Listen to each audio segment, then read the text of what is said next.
So start thinking about a good space for them. And of course, make sure that they have all of the school supplies that they're going to need in order to be successful. You might even reach out to the school if you are learning virtually to see if they have some resources that you can borrow. It can be expensive to purchase an exercise ball for your child to sit on, yet we find that they tend to, many of them do a better job focusing when they can have a little bit of that movement while they're working on assignments. But think about what are the supports that your student currently has within the school setting that are working for him or her, and see what you can do to bring those into your home setting. And so this is all part of planning, figuring out what the needs are and having a plan, but that's also flexible. So when we look at the routine, we want to create a schedule with the child. So especially as kids get older, the more they have an opportunity to own the schedule, the more they're going to follow the schedule. And so they have certain expectations, and you might ask, so what will work best for you, in this situation? When do you plan to be awake? When's your day going to end? Those sort of things. So that's where we're tuning into the unique needs of our child as well as their age. And as I'm talking, I recognize that folks might have some questions along the way. And so if you do have questions, if you want to put those in the chat box, and I'll have Rachel keep an eye on that. And by the end of me sharing this information with you, we'll definitely take some time to answer any questions that you have. So moving on here, I have structure, supervision, and support. And so what that means is, depending on your child's unique needs, if you have a kid who's, pretty independent and was doing well in school prior to all of this, they may not need as much structure, supervision, and support as one who may have been struggling in the past. So you'll need to figure out where that balance is so that the kid has, some independence, but is also reasonably supervised, so that they're able to get things done. Some kids just need a tremendous amount of structure, and having that predictable schedule helps them to not be anxious, but to be able to focus more on the work they need to do. We want to schedule our more challenging subjects during peak times. So this is a principle that applies to adults as well. We all have times during the day where we tend to have our most energy. And so if you have a child and maybe they're not real enjoying reading right now, many kids, my own kids, were challenged by that when they were little. Let's do that when the kid has a tremendous amount of energy during their peak time. And then do the things that come a little more easily and natural at other times during your school day. I've already talked about breaks for movement, and healthy snacks, which is important. I did talk about, the cell phones and how that's important to have those connections, especially as our kids are older and needing to be social. All kids are social. But what I mean by removing distractions is, this is where you would set a limit. If the child, especially an older child, cannot do that for him or herself, where we would remove those distractions, the TV, other things that could get in the way of learning. Maybe we remove those things, the electronics, and we play some music, soft music in the background, if that doesn't create a distraction for the kid. But that's another signal that now we're going to focus on learning time. These incentives over here, your video game or whatever else that might be, those will come as we get things accomplished throughout the day. So we have some incentives. Then finally, it's good to be willing to adapt how your children learns. Some kids are given worksheets where they have to write down all of their spelling words, and they're really not fond of doing that. And so you might find them laying underneath the kitchen table, or not being where they're supposed to be to get the work done. And so as long as they learn the words, great. Go outside, get some sidewalk chalk, and have the kid write on the sidewalk. They're still getting that information. Or our kids, we had glass markers, and so we would allow our kids to do their spelling words on the back sliding doors, and that was just a way for them to get it done.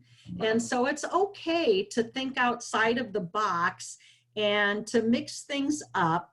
But if we're going to prioritize, let's focus on those main core subjects and making those our priority. And then we can get the other things done as energy allows. So my final point here on the schedule is that it's helpful to post it somewhere where your student can see it.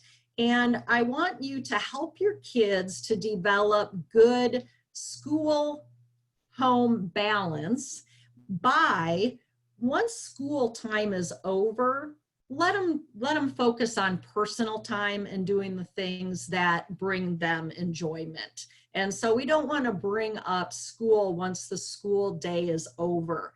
And so I suggest at the end of each day, perhaps, we're going to check in and make a priority list of what we're going to work on the next day.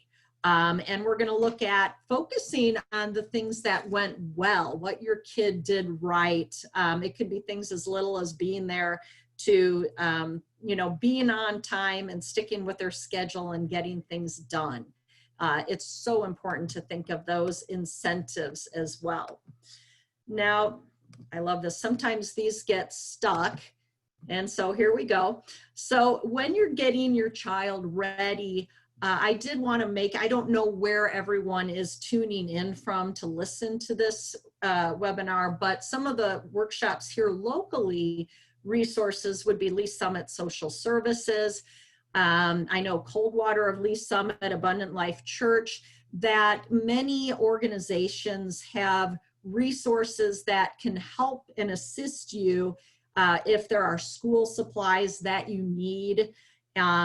People are glad to do that. There's a lot of people wanting to help. In fact, if you want to donate supplies, you could contact these different locations here and ask where to drop them off, because I know they all are collecting different things as well.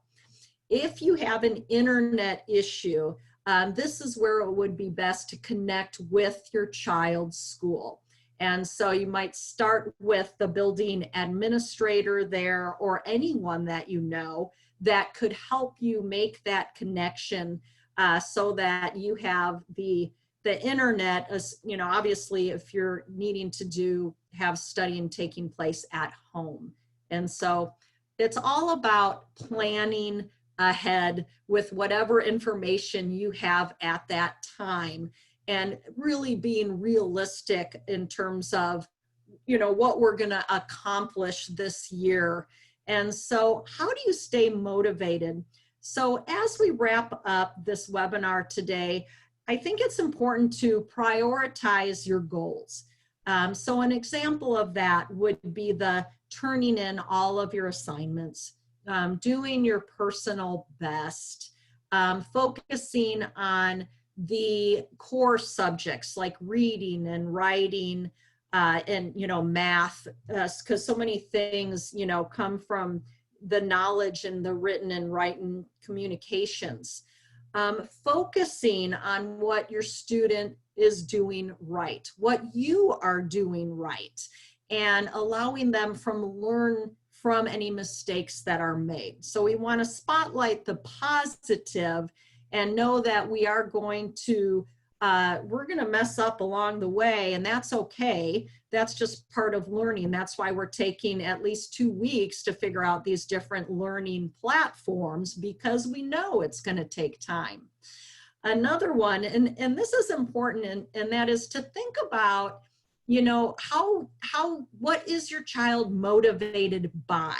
You know, as adults, there's certain things that motivate us to succeed. And for each of us, that's probably going to look a little bit different.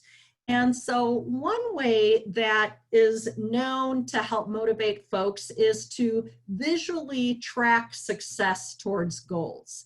And so perhaps setting an end goal, you know, for mastering, you know, this list of spelling words. And we can show the days that we practiced and worked on spelling and now we did it. Awesome. Look at what you did. All right. And so you're also teaching your child how to break down a bigger task, which is a skill that's going to help them throughout their entire life. The incentives would be what motivates your child. And also that could be, you know, something as simple as playing a board game, you know, during a break. It could be going outside and riding a bike, you know, with someone, a friend who you feel, you know, they're safe to be around. It could be making something for dinner, their favorite meal could be an incentive. But really taking some time to think about what those incentives could be and planning for them, which could be breaks during the day, but also planning for some bigger things to look forward to keep them moving forward. Then the final one here talks about an accountability partner. As I was out in some meetings today, I was learning of people who are getting their kids together who are of the same age to basically have study time together where they are going to be accountable for each other, to keep each other on track and to be able to set aside a certain time to focus, get things done. And so that could be a good idea. Of course, you want the right partner because you don't want them disappearing to play video games and things. But I think there are situations in which having that accountability partner can be very good. And a teacher certainly could be an accountability partner for your child. And so consider who might they be able to study with. You know, are there other parents in your situation who, if your kids need to be home for a period of time, where maybe you could swap days, you know, if they're of similar age, you know, that could be a way to reduce some of those stressors and work within your neighborhood community in order to support each other through this. And so finally, consider as you look at motivation, you know, what are the things that you personally do to stay motivated? And so knowing your goals and having them a place where you can see them. Some people like to create vision boards. That's another thing that you could do. Also, being willing to start your day when you are ready. As I mentioned earlier, there might be days where we need to start a little bit later for whatever reason in order to get our peak performance. So while it's important to have a pretty predictable schedule, it's also important to have some flexibility there. And also take a mental health day when needed. A lot of companies are turning towards allowing employees to take personal days for whatever reason. And now more than ever, it may be beneficial to be able to step away for a day and take a break. What happens is when doing that, when we come back, we tend to work a lot more efficiently and be able to stay on target and get the things done that we need to do. And so these are just some different examples of things that I do, you know, in order to stay motivated. And so if people have some ideas that they would like to share as you look back at, you know, these almost last 6 months, what are some of the things that you've been doing personally to stay motivated? If we have anything show up in the chat box, I'll have Rachel go ahead and read those because I cannot see them. Let's see.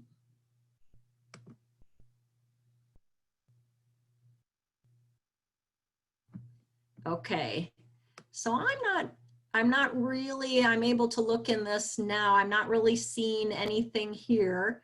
But just, taking permission to give yourself, some time to celebrate, take breaks, do things that you enjoy, and put those things on the calendar where you can see them, because we're going to have a great big celebration at the end of 2020, because things are going to be better.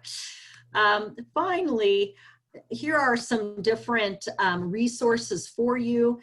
I know there's a lot of information out there, and it's hard to know, what to trust. Certainly going to the Centers for Disease Control, they have a lot of wonderful resources there, just not simply on tracking numbers. I mean, they have that also, but they have a lot of really good resources for parents, such as the tool I referred to earlier, and making decisions about whether your child will learn virtually, hybrid, or in school. So there are some tools.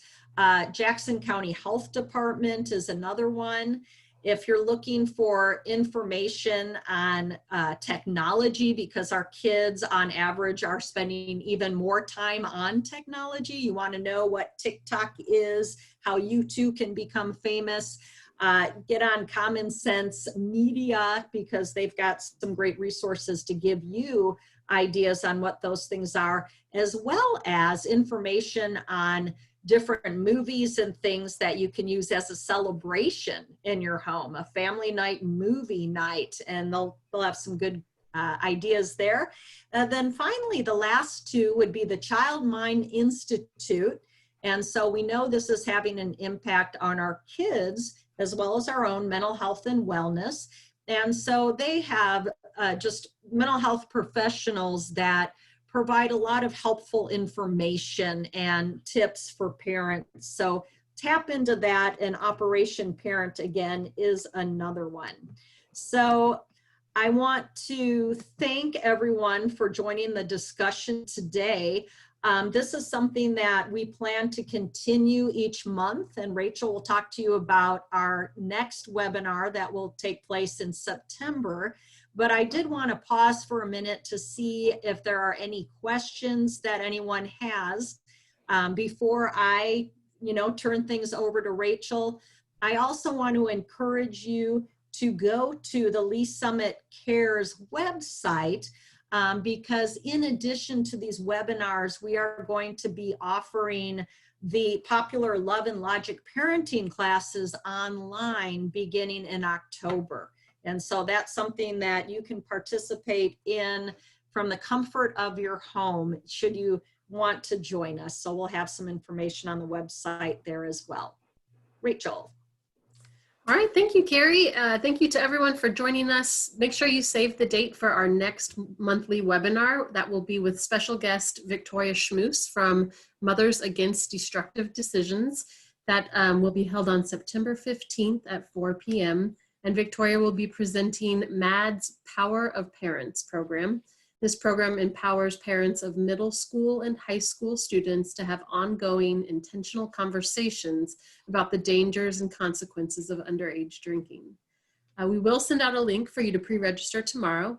And as a reminder, you can access all of our past webinars, including today's, on that same website, lscares.org. Tomorrow you will receive a survey from me via email. It takes about 2 minutes, and if you don't mind filling it out so that we know how we can make improvements to these webinars. We are fairly new to these webinars, but we are committed to continuing to provide them, especially through COVID-19. And if you enjoyed today's webinar and you'd like to support our ongoing efforts to provide free resources for parents in our community, consider making a donation at lscares.org. Your support helps us continue to provide high quality, responsive, educational opportunities for parents and their children in our community. Thank you again for joining us, and we look forward to seeing you in September.